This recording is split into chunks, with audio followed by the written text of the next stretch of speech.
Good evening, everyone, and welcome to Bay City Players as we present another original play. My name is Mike Wisniewski, and I'm glad you have joined us for our 18th online performance. Last week, we brought you an original holiday-themed play, A Very Holiday Moose-Muss, by local playwright Gene Champy. Tonight, we are thrilled to present The Morning Glory Stories by Chicago playwright Scott Carter Cooper. Bay City Players is excited to participate in the Make Art virtual campaign started by our friends at Midland Center for the Arts. We would also like to thank our past and present season sponsors, Chemical Bank, Independent Bank, Landau Packaging Systems, Skorupski Family Funeral Home and Cremation Services, Wildfire Credit Union, and Michigan Sugar. Bay City Players is dedicated to our mission of providing high-quality theatrical experiences for the entertainment, education, and enrichment for all members of the community. The show must go on, but virtually. So if you are enjoying our virtual performances brought to you by original playwrights, please consider donating to Bay City Players by going to our website and click the donate link. Any amount you give is greatly appreciated. Now tonight, our playwright was not able to join us for our show, so we asked him to send us his thoughts about his play that you're about to watch, and this is what was sent from Scott. The Morning Glory Stories is an anthology of fictionalized versions of family stories I have heard all my life. The women on both sides of my family have been dynamic achievers, and there were many stories of how my grandmother and her sisters worked to get through the Great Depression. Coming from Germany at the start of World War I, the Hanson women made their way to the Midwest and settled in Northwest Iowa to start lives and raise families. The trains that ran through one of these towns represented many things to many people, and most of all, it was sort of an umbilical cord to the rest of the world. So thank you, Scott, for that little insight into our play tonight. Also, I would just like to say there are some sensitive themes involved in our play tonight, just to let you know, just in case we don't want you to be surprised. So with our doors still closed, we are grateful to use this platform to connect with each other. So feel free to comment as the show goes on and let us know what you think. Our cast comes to you with little rehearsal time and without access to our theater has found props and costumes to use from their own home. If you are interested in participating in future programs such as this, please send us a message on our Facebook page or message myself, MJ Wisniewski, personally, and I will add you to our list. Now I would like to introduce our stellar cast. Cast, when I call your name, give a wave to the audience and let them know your character's name and or which story you are in and where you are from. Alexandria Bressette. Hi, I'm playing May and Joyce, and I'm from Midland. Mary Monroe. Hi, I'm Mary, and I am playing Linda, and I am from Midland. Keara Dixon. Hi, I'm Keara Dixon from Standish. I'll be playing Clara, Elsie, and Lady. Debbie Lake. Hi, I'm from Saginaw, Michigan. I will be playing Roberta and Mildred. Judy Harper. Hi, I'm coming from Flushing, Michigan, and I will be playing Norma and Bessie. Trashan Donald. Hello, I'm coming at you from Saginaw, Michigan. I'll be playing Metta, Beata, and Tramp tonight. And Laurene Franjione. Unmute. I'm from Midland, and I will be playing the role of Margery in Over the Edge. Thank you. And tonight we have Jacob Kaufman behind the scenes, making sure that everything runs and sounds smoothly. Finally, our narrator for tonight is our own Ann Kukla. Ann? Hi, I'm from Bay City, and as Michael said, I will be your narrator this evening. Thank you all for joining us tonight. Sit back, hopefully you have a drink and a snack in hand, and enjoy the Morning Glory Stories. The Morning Glory Stories by Scott Carter Cooper is a collection of fairy tales set in the Midwest during the Great Depression. The first story is titled Novena. The story is set on a bridge over a rushing stream. It is late afternoon, early evening of a late summer day. Linda stands solemnly at the center of the bridge. May enters carrying some basic fishing gear. Hey there, Missy. What you doing? Hush. Nobody can hear us way out here. Just you and me. Hey, I'm talking to you. I hear you. Why don't you come down off that trestle? If a train comes, you're going to get knocked into the river. I know that drop doesn't look like much, but that river isn't deep. No rocks, but a real muddy bottom. You'll get stuck, and I'm wearing my work uniform. I won't come in to get you. Trust me. You should come down. Mind your business. Please don't. Don't what? Jump. I'm not going to jump. Oh, well, it looked... What's your name? I'm May Talbot. You new to Morning Glory? Yes. Look, if you jump, you'll scare away all the fish. Catfish, mostly. Some perch, but mostly catfish, and I need a couple of them tonight. Catfish is a bottom feeder. Yeah, well, like I said, river isn't that deep, so not much difference between the top and bottom. At my house, no catfish, no food. So I'd appreciate it if you come down up there and postpone any evening swimming until I'm done fishing. I already told you I'm not going to jump. You know, see those trees? Branches dipping almost to the water? Catfish collect under there and feed off the bird droppings. Can't say I've ever tried my luck from the trestle, though. Mind if I join you?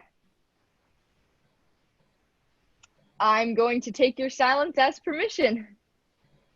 There's a couple of hours before the next train is due, so we should be safe. I hope. Mind if I sit? I think we should sit. Where did you come from? Sioux City. Well, welcome. I'm May Talbot. What's your name? Linda. Linda what? You know, Linda, school starts on Tuesday. I bet you're going to St. Rita's. Yes. I can tell. All the St. Rita girls dress in that black dress and black stockings. Rita girls wear a lot of black. What grade? 10th. Me too! How old are you? 14. 15 next week. Oh. What's your family name again? I haven't said. Oh, well, I guess that's why I don't know it. What is it? Davis. I don't think we've ever had any Davises in Morning Glory before. Nope. Any family on your mom's side in town? No. So you're the first. How old are you? I told you how old I am. 17. You look kind of ripe for 17. I've actually been 17 for a couple of years now. How does that work? All my friends graduated last year. Not me, though. Nope. I'm staying in high school for as long as they'll have me. Oh. St. Rita's is a tricky place. It's lucky for you I came along. I can steer you to the right people. Do you like catfish? We can set an extra place for supper, if I catch anything. It's no trouble. We'd love to have you. I don't like bottom feeders. Oh, well, the biggest catfish I ever caught was 6 pounds. Do you know how heavy 6 pounds is? 1 pound more than 5 pounds? Well, that's true, but practically speaking, that's an awful lot of power. Something that's wiggling and in the water, and the only thing you got is a little metal hook. A damn fish that big can really put up a fight, let me tell you. Don't swear. Oh. Okay. Here, hold this. What's this? My worm can. Worms? To bait the hook. I prefer maggots, but Maggots? yeah, they're juicier. Catfish like them. Squeeze 3 or 4 maggots onto a hook and you almost always get a good sized catfish. Makes my mouth water just thinking about a nice juicy collection of maggots. Worms work, but not as good. Anyway, our cat died last week, but no maggots yet. I had a cat. Where is she now? Did you throw your cat in the river? Was it dead before? Oh well. Lots of people drown their cats in the Floyd. My cat's still in the backyard. Probably be crawling with maggots in a day or 2. Can you stop talking about maggots? Sure. We can talk about whatever you want. Reach in there and hand me a worm. No. Oh. Okay. I can do it. You know, another reason I came out here is because nobody else ever does. It was just for me and Teresa. And since Teresa, she's my best friend since the 3rd grade, since Teresa got in the family way and moved to Sioux Falls, well, there isn't really much else to do in Morning Glory. So I just kept coming out here just to think. I do my best thinking out here. I got a blanket and pillow rolled up in a canvas bag under the tree in case you ever want to come out here and take a nap or something. I'm just warning you, there's not a lot to do in Morning Glory. So after my shift, I come out here and sit under those branches and do some of my best thinking. The best part of being out here is those branches dangling over the water so they make it so no one can see you. God can. I'm sure he can, if he cared to. I'm just pretty sure he doesn't care to. Do you think heaven's up there? Oh, you go right for the big questions, don't ya? Sure, I guess. What about hell? You bet. Do you think it's all fire? Dante thought it was ice. You've read Dante? God, no. But I've taken classics with Miss Rebstock twice, and I paid attention. A little. Enough to remember something about Dante.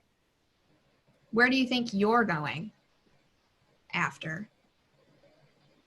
Well, I'm guessing hell is easier to get into. So, personally, I'm not eager to get to either place just yet, if you know what I mean. Oh, that's a nice breeze, isn't it? Bit nippy, but nice. Looks like it's going to be a beautiful evening. Yes. If you get chilly, I can go get that blanket. Even on really hot days, the breeze coming off the river, it can be chilly.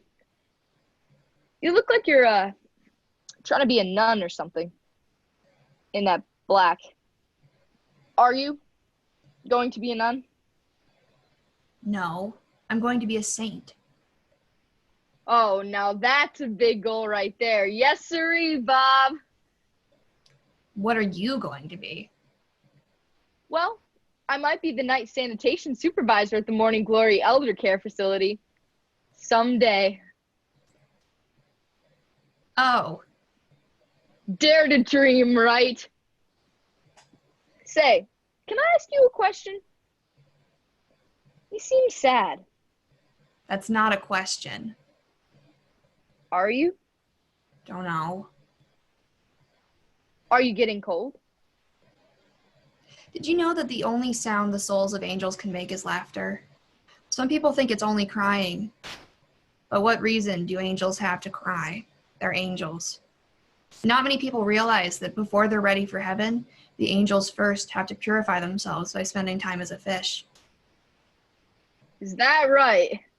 The river purifies them. They're ready for heaven when they can laugh loud enough to make bubbles, and the bubbles release the souls up to heaven. See them bubbles over there along the bank? Those are the angels' souls going straight up to heaven. Listen. Do you hear? No, honey. Those bubbles are from the sewage from Parker's meats. The packing plant is up north. I've been out here every afternoon for the past 9 days. On the first day, the laughing was bitter and hard. It's softer now. I think they like my cat. Almost all of the angels have gone to heaven, but you can still hear them. God's going to be calling more angels soon. Do you want to hear him? If you want to, lean forward and listen. Do you hear? Maybe. Give me a minute. I think if you lean forward a bit more, you'll hear better. Yeah. Angels. Oh, what do you know? Looks like I got a big one. Let it go. Let it go. You have to let it go. All right. But I can't do nothing till I bring it in. He's gone. Better now, Missy?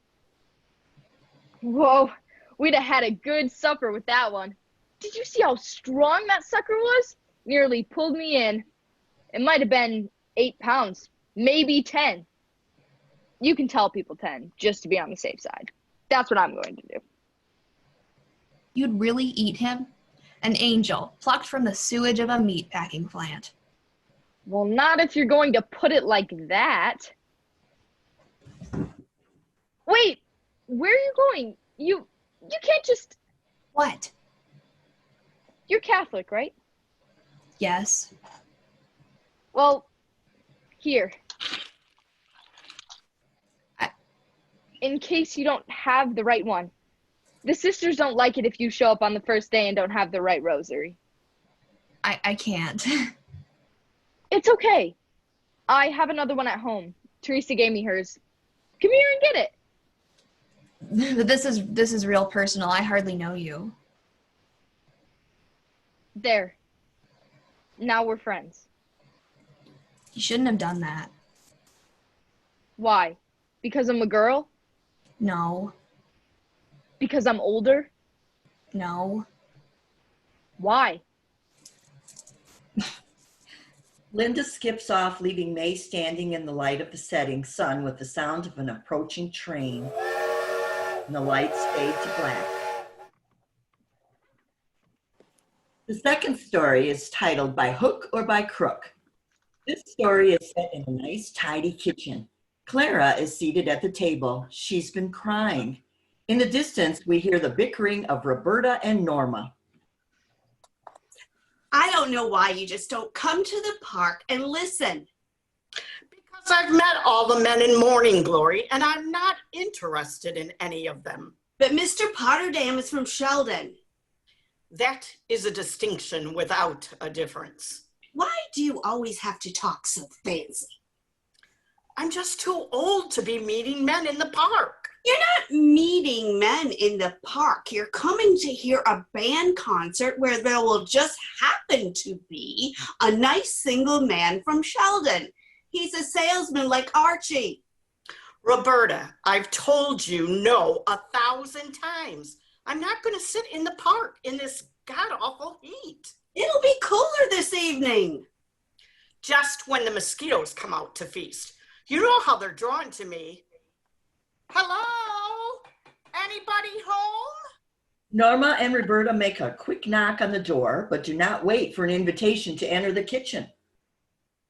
Clara, wouldn't you like to go to the park with me and Archie tonight, hear the city band? Why would she want to do that? We've all heard the only 3 songs they know. Not true. They've been working on it all summer on a whole new repertoire. Clara, you and Hank should come out with us. You look like you could use a little fun. You leave her alone. I'll see what Hank says when he comes home for supper. Now, you should just stay home and put your feet up. You're looking a little tired. Not true. No, you have never looked more beautiful. I think I can make it to Kruger Park. Parker. Parker Park. I can take a stroll to Parker Park. Why, of course you can. Norma, what is wrong with you? I mean, the park is just 3 blocks away. Why, you could practically hear the band from here. Then she can sit out on her porch and... Oh, and what is the fun in that? You know, both of you could use a little more socializing. Norma, Tully Johansson will be there too.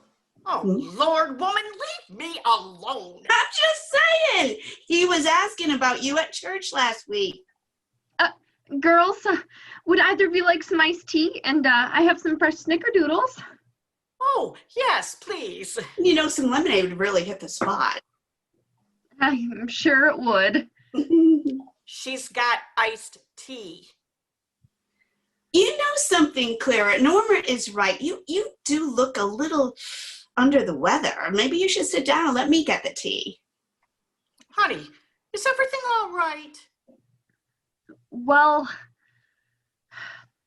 I suppose I might as well tell you. I'm gonna have a baby. A baby? Oh! Norma, what has gotten into you, for crying out loud? This isn't the first baby to be born in morning glory. But it's her first baby. Oh, I wish I had known. We could have brought over some of Robert's baby things, couldn't we, Roberta? Of course, they're for a boy, but maybe you'll get lucky. This is just so exciting. What are you due? March, I think. March? Why, that means you're just barely pregnant. Jesus, Mary and Santa's Christy candy canes, Norma. There are no degrees in this sort of situation. Either you are expecting or you aren't. Clara, are you sure? I'm sure. The doctor confirmed it yesterday. The rabbit's dead. Dead, dead, dead. Oh, Hank must be over the moon. I haven't told him yet. Oh, well, why not? Roberta produces a cut glass bottle and she slides it over to Clara. What's that? I got it from Wendy Winkle. She had it left over from a situation a few months back.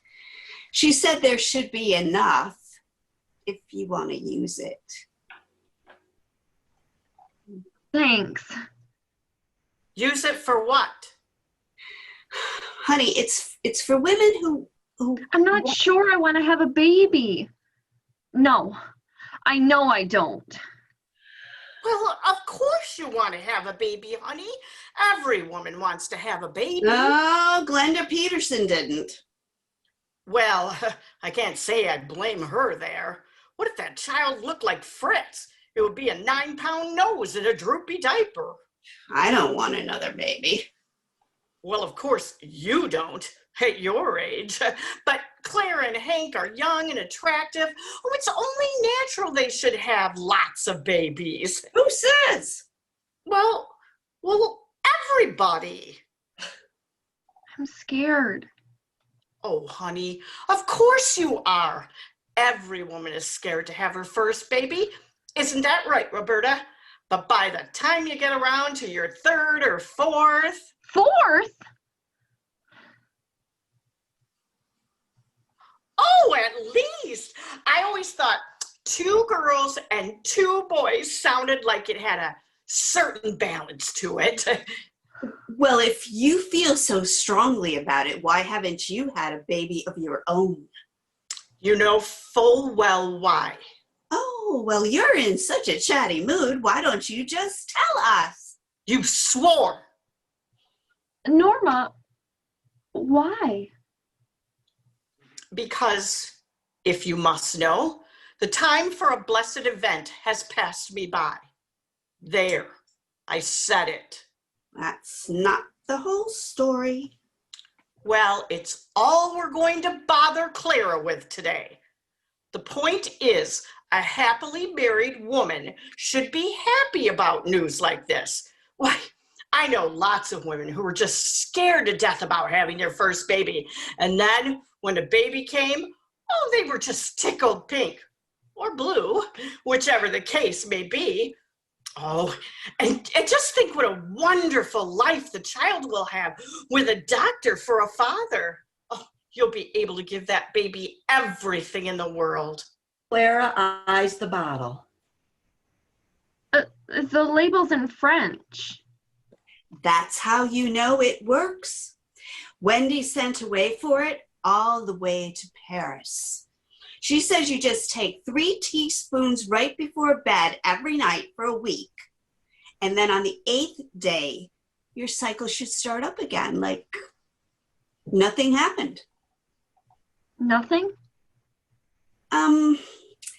Well, she said the cramping was a little tougher than usual and the flow a little heavier, but you're so early, you know, it shouldn't make anything, it shouldn't be too bad. Does she know it's for me? Now, Claire Brown, I'm almost insulted that you would ask that. Does she? Well, I had to tell her something. I mean, she thought it was for me. Why would she think that? You already have a baby. Trust me when I say that Robert is enough. Oh, I'm so confused. I don't know what to do. My mother once told me that if I found myself in the family way before Hank married me, I should keep hot coconut shells pressed against my tummy. What's that supposed to do? Cook the kid? You know, well, back in the day, some of the ladies down there on Lower 4th in Sioux City, it said they used a button hook. But that takes some practice to get that right. Do you even have a button hook? Would a crochet hook do? You don't want to do that. It's very dangerous and too painful. Or so I'm told. I'm just not so sure it's the responsible thing to do. Bringing a baby into a world like this. A world like what? There's no place nicer than Morning Glory. But there's a whole world outside of Morning Glory, a world where people are starving in bread lines, and there's Bolsheviks hiding around every corner, and there's that Hitler in Germany. Oh, that's all just nonsense. And then there's all those people that voted for Roosevelt. Not in Morning Glory. We're all good Republicans here. I voted for Roosevelt. And Hank? And Hank didn't mind? Your secret is safe with us. What am I gonna do with a baby? Everyone says that at first, and then the baby comes, and it's like magic. Poof, you're a mommy. When that little cream cup looks up into your eyes, your entire world changes. Really? That never happened to me. Oh, don't listen to her. She was just as silly as a drunken goat when she found out she had a little bun in the oven. It just takes a little time. And goodness, for someone who's never even had a gentleman caller, much less a baby, you are sure full of information. Is it truly painful? I wouldn't worry about that. Oh, I hear it's horribly painful. How bad? Well, imagine. Norma, don't scare the kid. No, I want to know. Well, Carrie Weiler described it in this way. Imagine having a fishing hook embedded deep into one of your vital organs. Yeah. And then imagine the other end of the fishing line tied to a tractor. Oh. And then imagine that tractor moving forward ever so slowly. That is enough. Well, Carrie says it's just like that. And Carrie Weiler drinks. Get me a teaspoon. Oh, but she says it doesn't last very long. Oh, don't do something you'll live to regret. Roberta, how long were you in labor? Well, 4 days, but Robert was a particularly very difficult. Get me a teaspoon. As Roberta and Norma search the kitchen for a spoon, Clara grabs the bottle and downs the contents in one gulp. Wait, you're supposed to. I don't care. But how do you feel? Fine. Oh, honey. I don't want you girls to think I'm some sort of silly Billy.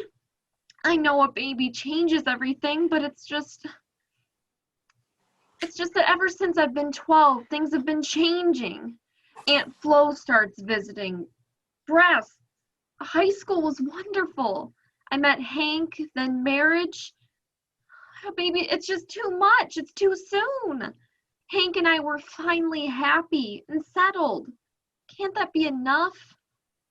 I know I wouldn't be a good mother. Oh, take it from me. Every woman thinks that. But I just know it's true. You have to believe me. I do, honey. We both do. Don't we, Norma? Yes. So there's nothing to be done.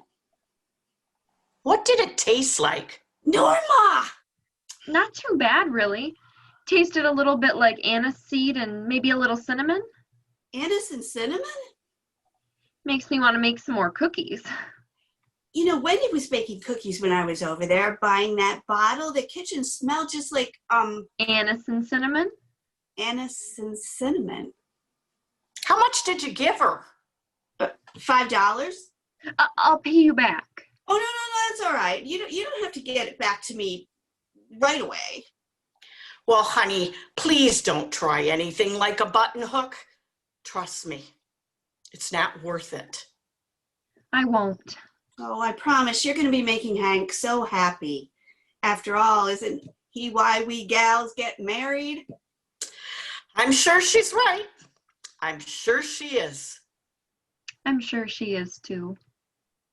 Norma and Roberta try to comfort Clara as the lights fade. The next story is The Girls of the Club Café. The scene is an empty apartment. Metta enters with her daughter, Joyce.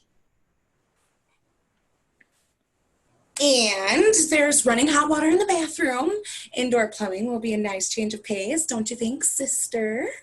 Yes, Ma. And that third bedroom is perfect for our office. There'll be long hours, I'm sure, but I think we can make it run. What do you think, sister? Ma, will you stop calling me that? We're not sisters. I know that, and everyone in Morning Glory knows that, but most of our customers will just be passing through, and they don't need to know that. Two sisters running a charming cafe sounds better than a mother and a daughter. Ma.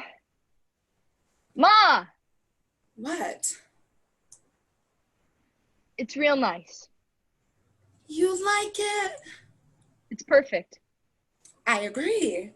Look here, from this window, we can look right into the depot and see how many people are getting off the train. Oh, look, it's Hank Brown over there. Wave to the man. I'm not waving to any man in a train depot. He's the man whose wife died. Yes, quite tragic. You must be taking her back to Chicago. Norma said that's where her family's from. Look, the train's already pulling out. How long was it here? They stopped for 30 minutes, exactly. I've timed it. Is that enough time? Plenty. Are you sure you can afford it? Don't you worry about the money side of things, sister. I know what I'm doing. I know. Our secret will be our toilets. Have you seen what's to offer at that depot? You've never let me go in there. Well, the toilets are one of the reasons why. Ladies need something more refined. That's where our facilities come in. And where the ladies go, men are going to follow to hold the purses and such. And when they see our ready-made sandwiches, we'll be set. How much does he want for it? I think I can get Mr. Hoffman of the St. Louis Hoffmeyers down on the rent a bit. No rent for 5 years means he's got to be desperate for someone to take it. I'm sure you're right. Won't this be fun? I feel just like Irene Dunn in that movie. You know the one with Clark Gable and Gary Cooper? I missed it. Oh, Irene Dunn is a beautiful but poor chorus girl, but suddenly she gets her big break and is about to become a Broadway star. And Clark Gable, her boyfriend, a smitten but poor stagehand, they're in love until a suave, rich playboy, Gary Cooper, notices her and makes a rather indecent proposal, and she has to choose between love and money. See, Gary Cooper isn't exactly offering marriage. Ma! Oh, Irene eventually marries Clark Gable, but she manages to collect a couple of pieces of jewelry from Gary before she marches down that aisle. That's disgusting. You've got to wise up, sister. A smart woman knows a good thing when she sees it. You're a young woman now, so you need to catch up to the ways of the world. Just think how cozy we can make this little apartment. Get some fresh paint on these walls and some new curtains. This window doesn't open. Ma. Good. I'll mention that in the negotiation. Every little bit will help. Mama. Oh my. You haven't called me that in a long time. What is it, Juicy Joycey? I think the Club Café is a keen idea. I think you'll make a lot of money. We will. But it's not for me. Of course it's for you. Who else would it be for if not for you? Well, Mama, I have some news. I've decided to go to Spain. Spain? You mean the Spain that's in Europe? Yes. Why, we don't know anyone in Spain. I know. And they speak that Spanish language over there. That's right. Sister, you don't know that Spanish language. That's not the point. That is precisely the point. We're going to be feisty, spitfire bachelor girls right here in Morning Glory. I have it all planned out. We're going to make fortunes with chicken salad and rhubarb pie. Your legs and my chicken salad. All I have to do is sign the lease and we'll practically be Rockefellers. But there's a war going on over there. So? There's always a war over there. That's all they do over there, start wars. I have to be a part of it. Doing what? Fighting. It's a civil war right now, but they're saying the Germans mean to turn it into a full-fledged world war. They wouldn't dare. Not after we beat the pants off them in the last one. Everybody said the last one was the war to end all wars. They lied. A pretty girl like you, going to fight in a Spanish war? Why, the very idea. Where do you come up with such things? I've got my ticket. I'm leaving next Tuesday. Tuesday? Why, that's not enough time to pull together a decent traveling wardrobe. What are young ladies even wearing in Spain these days? It's fine, Ma. I told you to call me sister. I have everything I need. I see. I guess you're not a little girl anymore. No, I'm not. Spain? I can't stay here and do nothing. But it's a war. Exactly. But why? Are you afraid of becoming like Norma Rounds? Because that's something a pretty girl like you just doesn't have to worry about. Worst comes to worst, that Clemens boy is just dying to marry you. He's not much to look at, but there's money there and... Ma, the Germans dropped bombs on innocent people in Spain. Destroyed an entire city. Well, that's just awful. But that's not your problem. I think it is. I've already given those people my husband. I'm not giving them my daughter. I forbid it. A lot of people are going to help Spain fight for its freedom. Freedom from what? From who? You've heard of the communists? I don't live under a rock. Of course I've heard of the communists. And Hitler? It's always the damn Germans, isn't it? Yes, well, people are saying he's got big plans. People are scared. They're starting to leave Germany. Just the Jewish ones. See, I sneak a peek at that New York paper from time to time. Mama, someone's got to help them. Why does it have to be you? Why not me? Because you're a beautiful young lady. You could have so much if you just stayed here in Morning Glory. Why do you want to throw all that away? I can't live a life of party dresses and diapering babies when there's so much in the world that needs to be done. But there's so much to be done right here. It's not the same thing. People don't come back from wars. I will.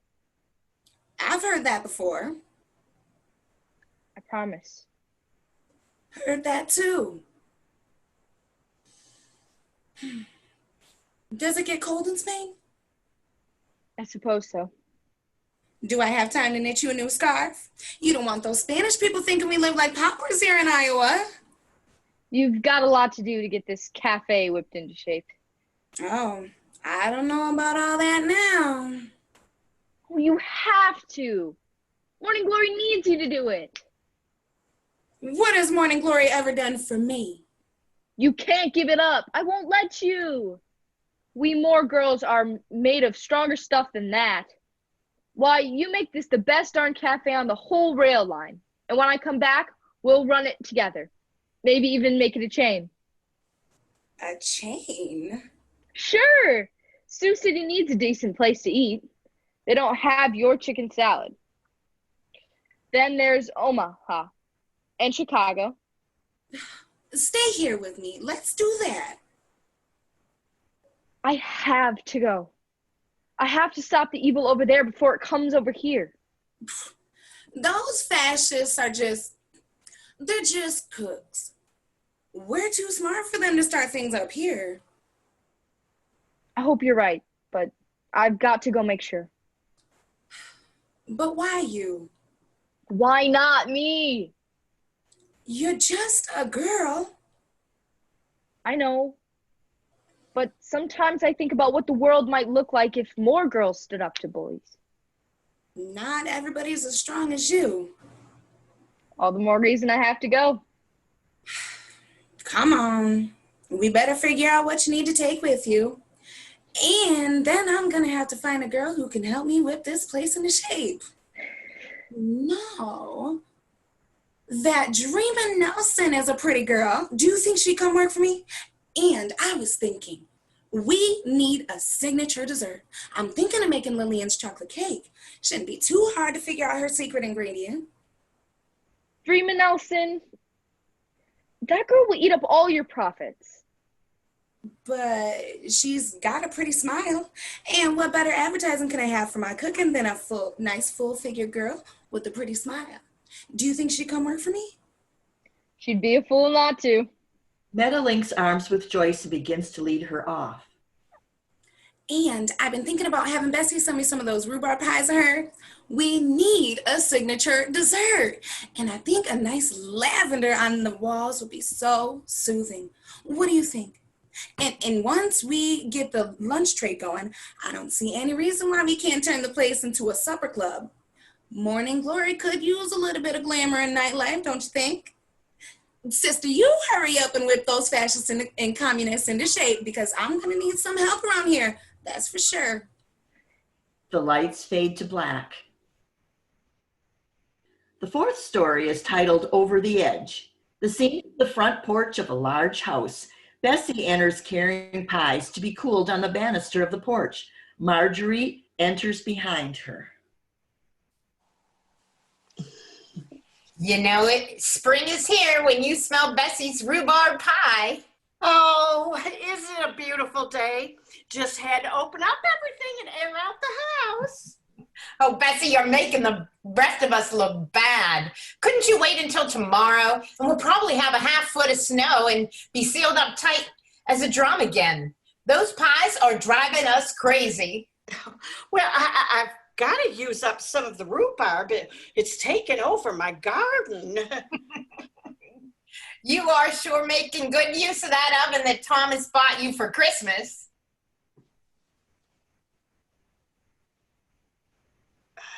Shoot. I bet it bakes like a dream. Oh, it does bake like a dream, but I just can't give up my Remington. Oh, Earl's been saying all morning, nothing smells as good as Bessie's rhubarb pies. I married the most sunless man in the whole state of Iowa, that one. So what'll it take for one of them pies? Oh, how about I give you a cup of coffee and a pie, and you give me 30 solid minutes of gossip. Oh, done. And what would you take for that darn recipe? 3 weeks with Tyrone Power in Tahiti. Don't you think Thomas will have something to say about that? Heck, for Tyrone, I'll give you Thomas too. Thomas around? Oh, no, he's gone down to the bank. Earl too. I think every man in this county's down there. Oh, no, not another bank run. No. I heard Jack Collins' thing's finally coming to a head. Lordy, they find out who she is? Thomas is keeping his mouth shut, bless his heart.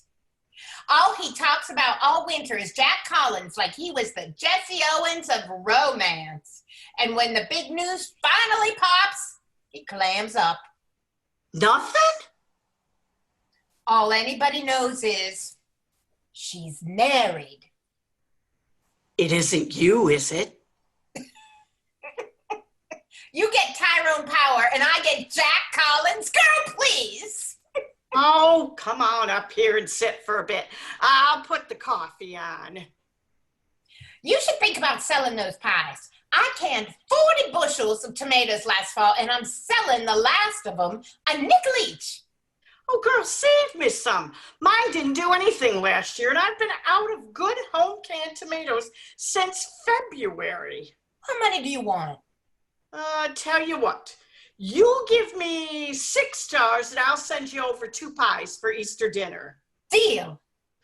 Be right back. Just want to grab the 2 out of the kitchen. Bessie exits into the house. Hey, it looks like they just about got that courthouse done. Bessie re-enters. What did you say? Oh, coffee in a minute. Roosevelt's eyesore. Oh, some of the lawyers started moving in already. God, isn't it awful? Look at it. People losing their farms and the county goes and spends money all winter long long building that 8-story monstrosity.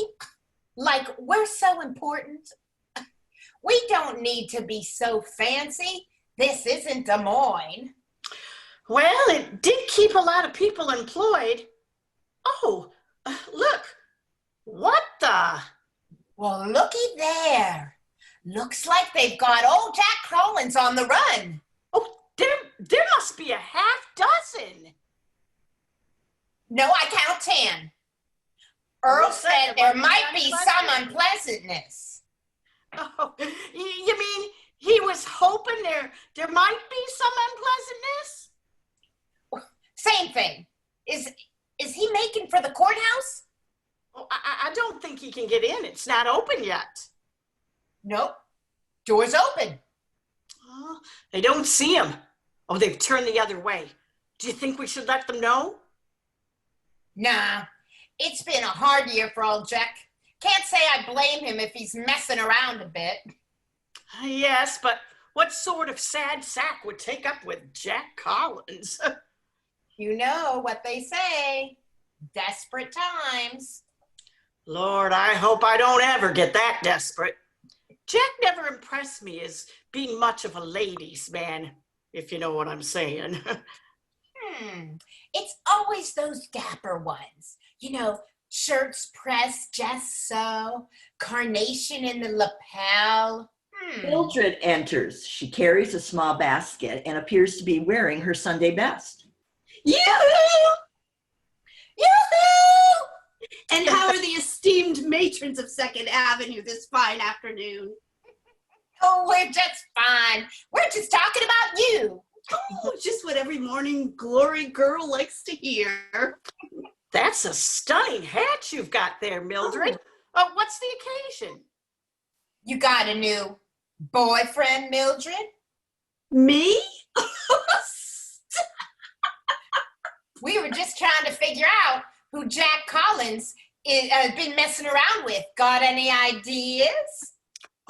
We hear she's married. Oh, I wouldn't pay much attention to such talk. People haven't got anything better to do since they closed the Royal Twin Motor movie theater. Oh, what I wouldn't give to see a movie again. I got so mad at Emil. Last time he was in Minneapolis, he went to the movies. Then he came home and he told me all about it. The beast. Oh, I told him, I said, and if you're not going to include me in your frolicking, that's the word I used, just to let him know I meant business. Frolicking. I said, if you're not going to include me in your frolicking, I don't want to hear anything more about it. You sure told him, didn't you? Well, I can't get too mad at him when he brings me such nice presents. I mean, he picks out all my clothes and my hats. What's in the basket, Mildred? Oh, I thought I'd surprise Emil with a little picnic. He has been working so hard lately. He doesn't even have time to come home for lunch these days. He's been so busy moving into his new office across the street. Oh, do you think you'd like a nice slice of pie? I'll cut him one. Oh, Bessie, you know what? You shouldn't cool your pies out here. It's likely to slip off that landing. That rail. Hasn't happened yet. Been cooling pies here for years. What do you think? A slice of rhubarb pie for a meal? Well, yes, if you're offering, I'm sure he'd love one. I always have to say we have to think of unexpected little ways to keep our husbands happy. They take such good care of us, don't they? Uh-huh. So, are you girls just sitting outside taking in this nice spring air? Oh, well, we wouldn't want to keep you, but would you like some coffee, Mildred? A little slice of pie for yourself? Oh, I really shouldn't. Well, if you don't have the time. Oh, no, what I meant to say was we girls have to watch our figures. If we don't, nobody else will. Oh, Bessie, I have an ulterior motive for stopping by. Look, I brought you a little something, Bessie. Mildred produces a cut glass bottle with a French label. What is that? Well, the last time I was here, I remember Bessie remarked on my perfume. Do you recall? Huh? Oh, sure you do, Bessie. Who could forget a smell like that? Well, Bessie said she's never known a scent so vivid. Isn't that what you said, Bessie? Oh, I'm sure that's what you meant. And you being so nice and neighborly, hosting those spontaneous little girl gatherings all the time, I thought I'd bring this bottle over for you. Well, I don't usually. That's very thoughtful. Why, there's even a little dab that hasn't even eaten its way through the bottle yet. Oh, that little dab will just last and last. And it is a very pretty bottle. Cut glass with a genuine rubber stopper all the way from Paris by way of Minneapolis, Minnesota. Emil buys it for me every time he goes to Minneapolis. He's already brought me 3 or 4 bottles this year. It's so many. I lost count. You can use that bottle for all sorts of things. Or you could just set it out as a nice little curio. You see how it catches the light? Here, from me to you. Well, That's very thoughtful of you, Mildred. Oh, come on now, don't you worry, Margery Honeycutt. The next one's got your name on it. Well, I wouldn't want you to go to any trouble. Oh, no trouble. Wouldn't it be fun if we just started a little club? I gave Wendy Winkle a bottle last summer. We could start a trend. All of us wearing the same scent and making all the other ladies of Morning Glory jealous. You know, they say a way to a man's heart just isn't through his stomach. It's through his nose. you don't say. Even though we've got men of our own, it doesn't hurt to keep the traps baited, does it, girls? Well, I have just the spot for this, you little precious. So why don't I run in there and check on the coffee? Do you need any help? Oh, no. You sit with Margery. I won't be but a minute. Bessie exits the house. I am so glad to be able to get off my feet. I have been cleaning up a storm, but I do believe I'm almost ready for a sprung spring. Helped to have the menfolk out of the house this past week. I was about to just to say the same thing to Bessie. Oh, poor Bessie. This big old house. It must be a lot of work keeping it up all by herself. Just her and Thomas rattling around in it. Well, she seems to manage. Yes, and still, I know if I had this big house, I'd like some help with the dusting and the polishing. Things being so tight for everybody, she could make a little extra cash just letting out one or two of these extra bedrooms. Why, if things got so bad, too bad, I might just suggest that very thing. Mildred? Oh, no, not for me necessarily. We're fine. But you know, everyone is cutting back, so there's not much need for lawyers these days. Nobody cheating anybody because nobody's got anything to cheat them out of. Mill's been up to Minneapolis 3 or 4 times since Christmas. He seems to think he could find work up there. Would you leave Morning Glory? Oh, no. I could never do that. It would just be temporary. He'd go up there and I'd stay in Morning Glory. But, you know, just me in that house. Well, do you think that Bessie would ever consider do you think Bessie would consider what? Oh, Mildred was telling me that Emo might be taking a job and moving to Minneapolis. Oh, well, just temporary. That right. And I was thinking, I was thinking that you might want a boarder. I could cook for you and I could clean some. Oh, well, and of course, you know, I could pay you a little something if you felt that you needed to charge me. I mean, but maybe I could do the housework. I could help you with your garden. You know, I guess Thomas and I've never thought about taking in anyone. Oh, Mildred, you're such a card. Oh, Bessie, she's just fooling you. Isn't that right, Mildred? Think of that. Mildred Shiny doing housework for room and board. Well, had you going there for a minute, didn't I? I'll say. Oh, me, a boarder in your house.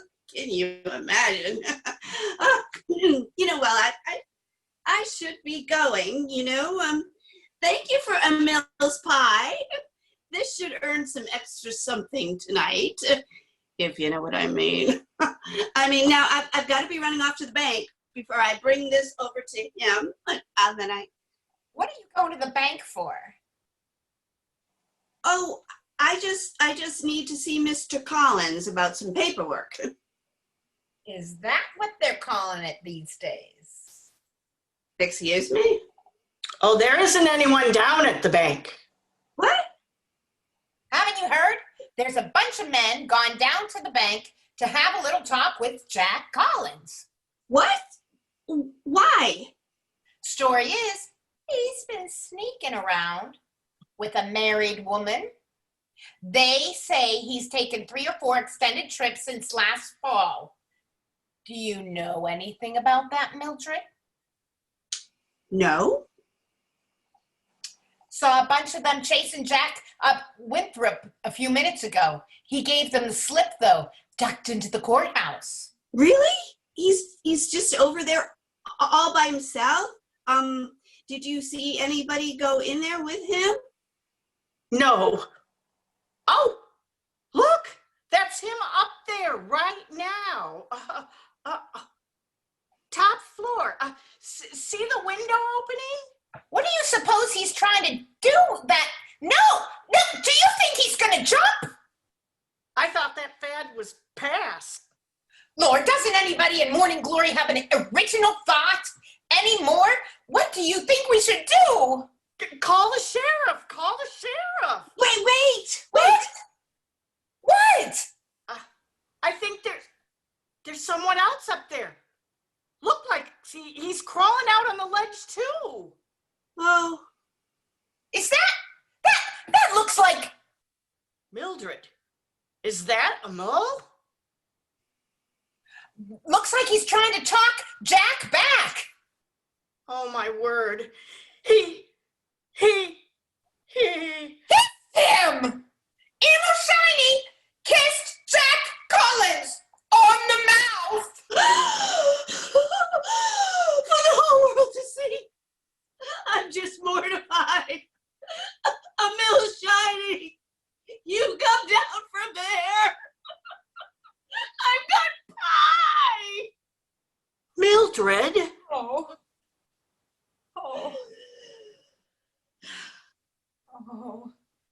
Oh dear. Well, girls, I guess that's that.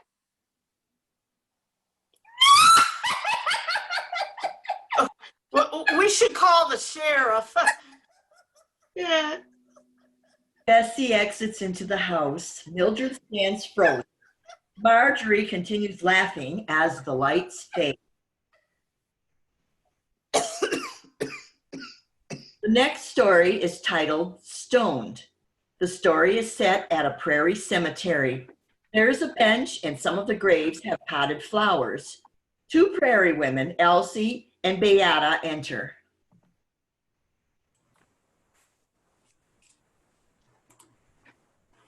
Oh, Beata, look, Emmett Hammer.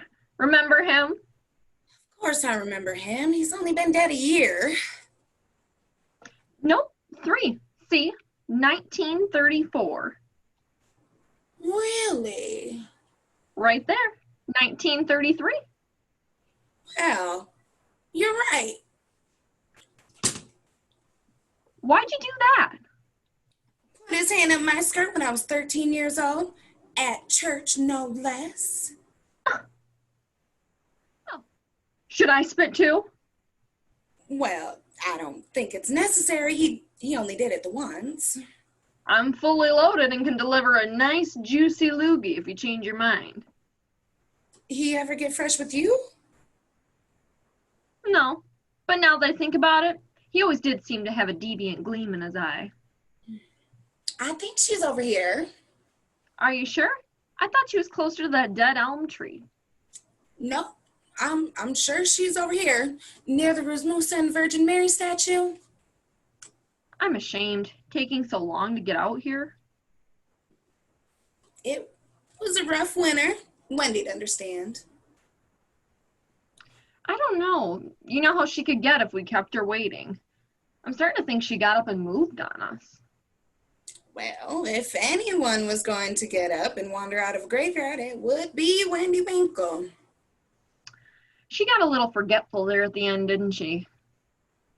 Did she ever tell you about the time she gave the Queen of England an abortion?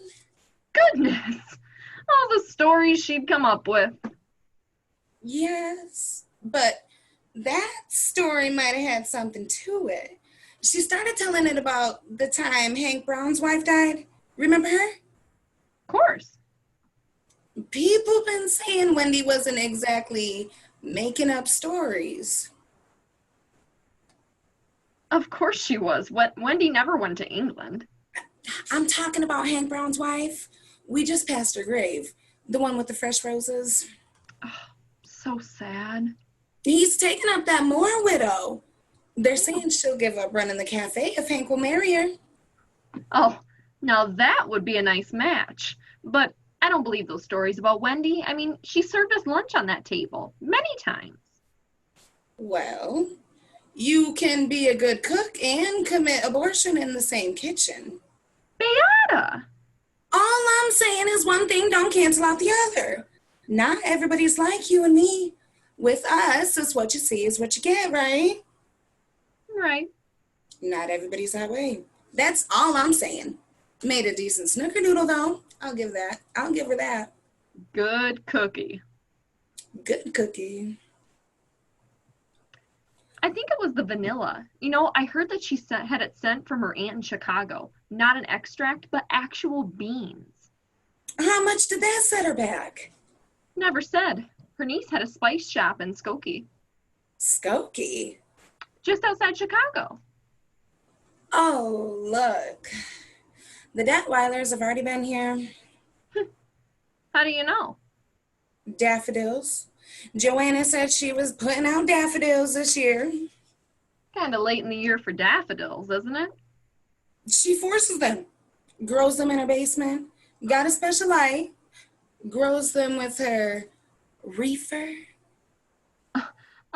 Joanna's reefer. I need to give that gal a visit. We could do it this afternoon. I gotta get home and make a cake before people come over for the barbecue. Willard's butchered a calf and a pig this year. You and Klaus are coming, right? Don't we always? Look at those daffodils. Joanna's always showing off daffodils on Memorial Day. It's our little geraniums to shame. I like our geraniums. Thought about petunias, but nah. Geraniums make a better presentation. More serious. More dignified. We're known for our geraniums. Everybody says so. But a geranium isn't a daffodil. I suppose not. No, it is not.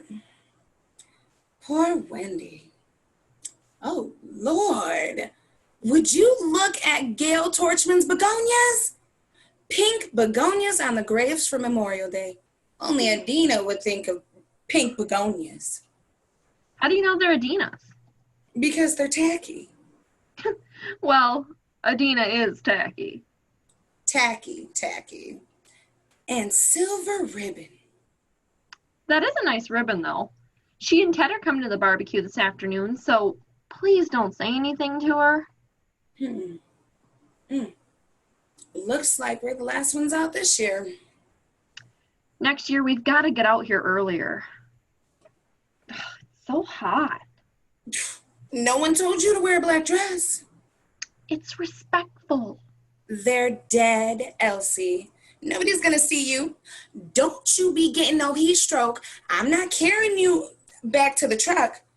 Put one of those geraniums over there. Which one? Martin Becker.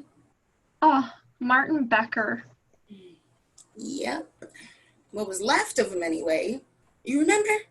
Table saw. Bzzzt. May he rest. Wendy Winkle, honey, where are you?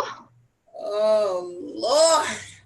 My dogs, they are barking. Woo.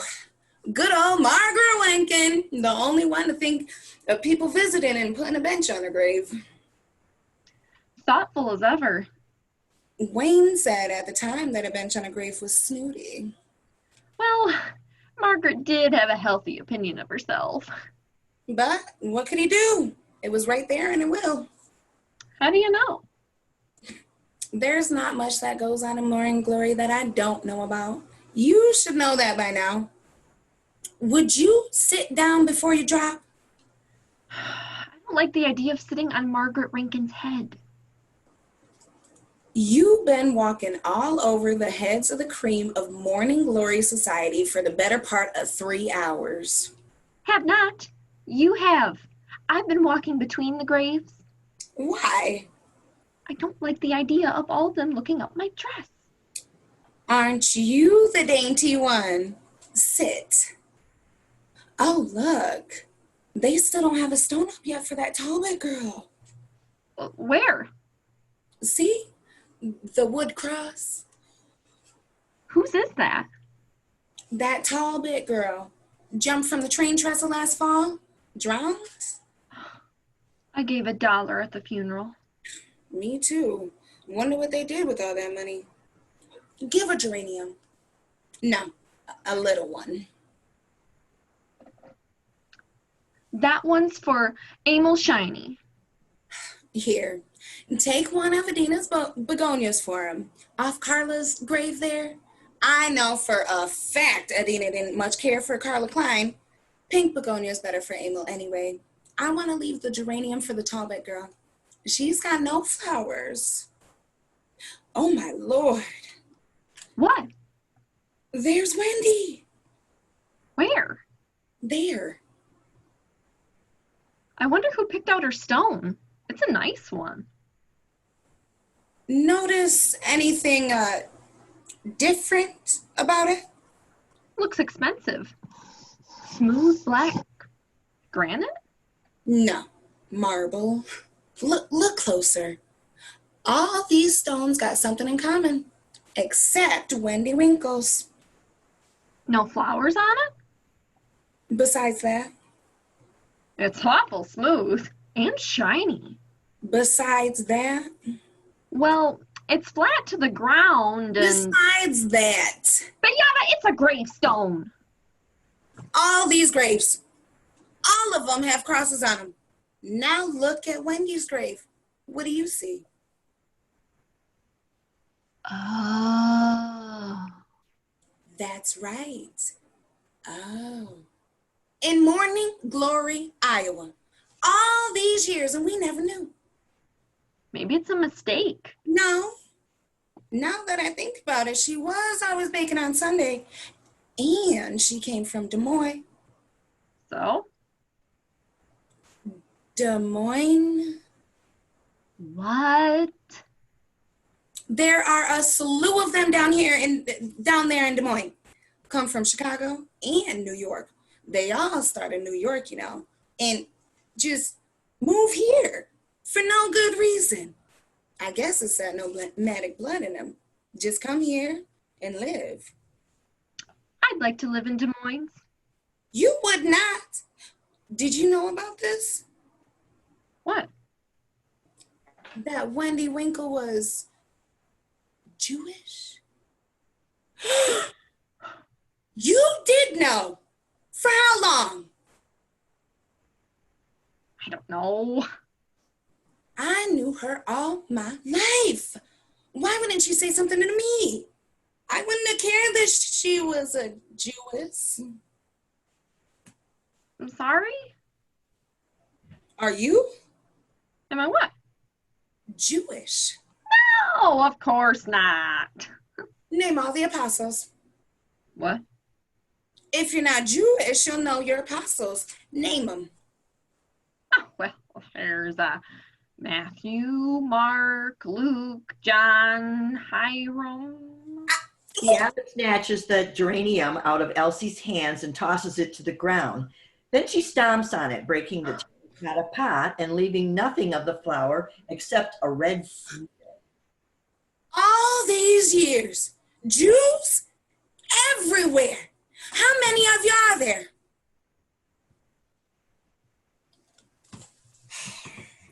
Just you wait, Elsie Kaufman.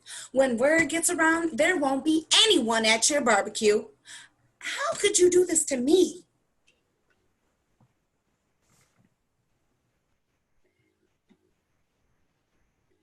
You were right. The lights fade. Our final story is called Catching Moonlight in a Sparkling White Dress. The scene is a boxcar of a moving freight train on a chilly spring evening. Lady, a young woman wearing a sparkling wedding gown, tosses a carpet bag into the car and then hoists herself into it. Once aboard, she hears a wolf whistle coming from a dark corner of the boxcar. Who's there? You know, stowing away on a freight train is a federal offense. Oh, They had a year for every state line you cross. golly. The secret is to not get caught. Obviously. Then why are you standing there in the moonlight in a sparkling white dress? Must be in a pretty big hurry. Must be. If we're lucky, this car will be empty all the way to Omaha. Where you going? California. Nice place, California. Want a tip? Don't trust anyone who's in the process of breaking federal law, even if you're doing it yourself. That's the first rule of the line. What's your name? No names on the rail. Safer that way. That's the second rule. How many rules are there? Just one more. What? Don't ask questions. How am I supposed to learn anything if I can't ask questions? Well, you got me there. How'd you learn to be such a posh young lady? I don't know. I don't think I'm very posh. Oh, you wear a dress like that every day? Of course not. All right, but I've never seen someone so fancy riding a freight train. Prove you're not one of those posh cows. With all due respect, I don't have to prove anything to someone like you. What do you mean by that? Well, at the risk of getting too personal, do you shave your legs or your face before you go to a party on Saturday night? Excuse me? I'd like to know. I know what you're asking. Well, there. I don't think a posh gal would ask such a question. Guess you got me again. You're wearing trousers? But you don't sound like any man I've ever heard. Yeah? Around here, women who wear pants get themselves a reputation. It's against the law. Let's just say if you ride the rails, you get in a lot less trouble dressed like this than wearing what you're wearing. You running away? All right. This is my car, see? I was here first. My car, my rules. Who you running from? I thought you said no questions.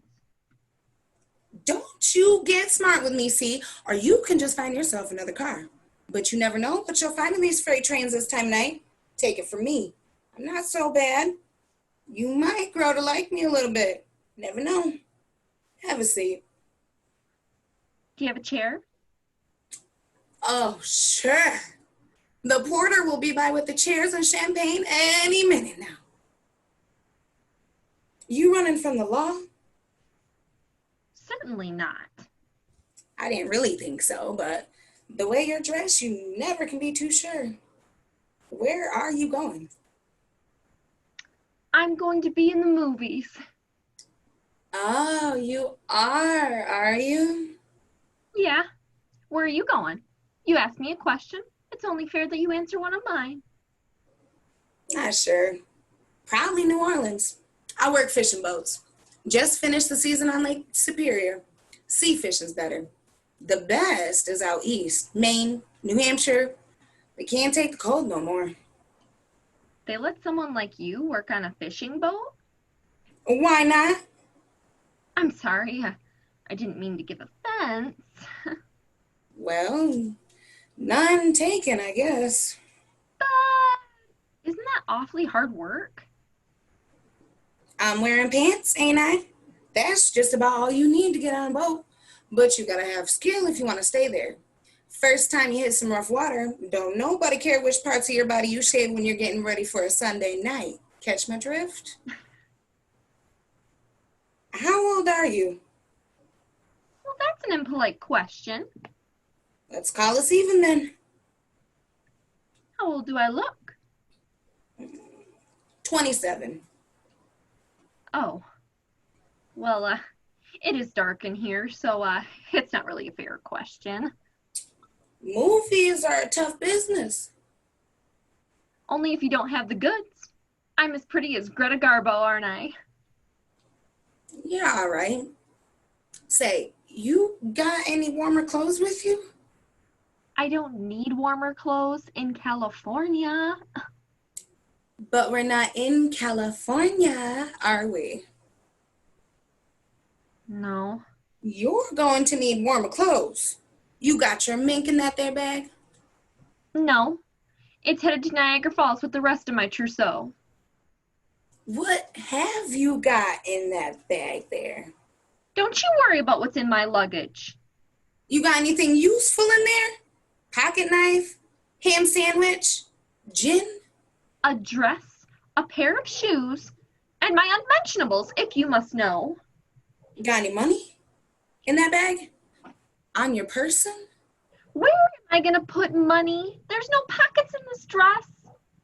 Well, in the movies, classy ladies like you and Greta usually hide it in their, their... You never mind where I have my money. You know anyone in California? I mean, besides your pal Greta? Say, put that down. What kind of dress you got in here? Just a day dress. Tramp tears into the carpet bag. Ugh, it really is a dress. Any jewelry or anything else in here? No, give it back to me. Tramp tosses the carpet bag and its contents out of the boxcar. Why'd you go and do something like that? You gonna ride the rails, you gotta travel light. And those things are gonna get you killed. You understand me? Tell you what, we get to Omaha, I know a place you can trade in that dress for something more sensible and maybe a couple extra bucks. Oh, I could never dress like you. Sister, listen to me. This ain't like in the movies, see? There are bad men, hard men out there. And most of them ain't seen the likes of you in quite a while. You're okay until Omaha because you're with me, see? But even with me, that white dress is nothing but a flashing sign begging for trouble. But trousers! Catherine Hepburn wears trousers, don't she? Yes. And she's an elegant lady just like you, right? I suppose. I can guarantee you, if old Kate was here right now, she'd be telling you to get into a pair of dungarees right now. She'd be smart enough not to take her chance with men who haven't smelled anything sweeter than a 3-day-old trout in a month of Sundays. Do you understand what I'm telling you? You really think Katharine Hepburn would? Sure. She's a smart dame, ain't she? I suppose. You want to be in the movies, don't you? More than anything. Then right now you got to play the part of a hobo riding the rails. A great actress always looks the part, don't she? I saw the Catherine Cornell once. She played a princess and she looked like one too. But I bet if she played a hobo... You're right. She'd look like a hobo. There you go. That's the stuff. Good. Now, you look cold. Are you cold? I feel wonderful.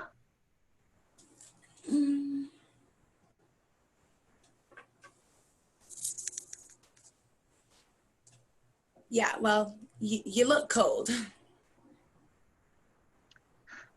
Isn't it a pretty night? Not bad. Getting married on a night like this would be a waste if you're not really in love. If you believe in that sort of thing. Don't you believe in love? I believe in wind, rain, sun, and fish. Love? That's just something they tell pretty young ladies to sell them sparkling dresses. I believe in love. Who have you ever seen anyone that's been in love? The way Greta Garbo looks at Ramon Navarro and Matahari, that's what love looks like. I bet old Greta just ate a bad oyster that day. Come on, sister, that's just in the movies. Of course it's the movies.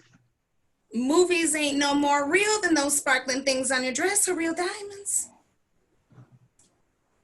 How do you know love isn't real if you've never even tried to find it? Why am I gonna go try find something I already know doesn't exist? You just haven't met the right fella. You sound just like my mom. I meet loads of fellas. All of them got square jaws and twinkling eyes, but not one of them's got the jumpsin' you showed tonight bolting from your own wedding to seek your fortune in the movies. Oh, now you're just making fun of me. No, I'm not. Look, we're all of us dragged into this world against our will. And most of us don't have the starts to face the world square and tell it what's what. And it's 10 times harder if you're born a girl. But man or woman, we all got to make some choices in this world. And the hardest one is whether we're going to let the world tell us who we are and what we do with the time we got. Trust me. I know how hard what you did tonight was. And I think what you've done is darn near the most heroic thing I've ever heard, seen, or dreamed of. Do you think I could really be a movie star? Sure. If all it takes is guts and looks, you're a shoo-in. Joyce says I have a better profile than Garbo. Who's Joyce? My friend. She's fighting for Spanish freedom. No kidding. Good for Joyce. Well, I'd say Joyce is right.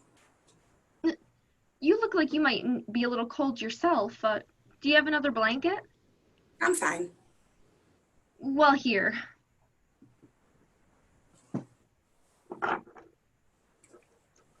Wait. I think you should tell me your name now. Well, what's your name gonna be? In the movies. Greta Garbo's taken. I was thinking of Monique Lafleur. Well, Monique, you can call me Sal. I insist you share this blanket with me. There. That should keep us warm all the way to Omaha, don't you think? I do. The lights fade as the two of them look out at the moon.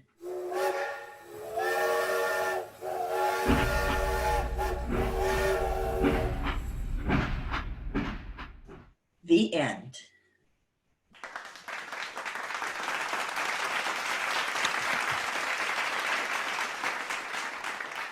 Great job, cast. Wonderful job. Thank you. And a big thank you to everyone watching tonight.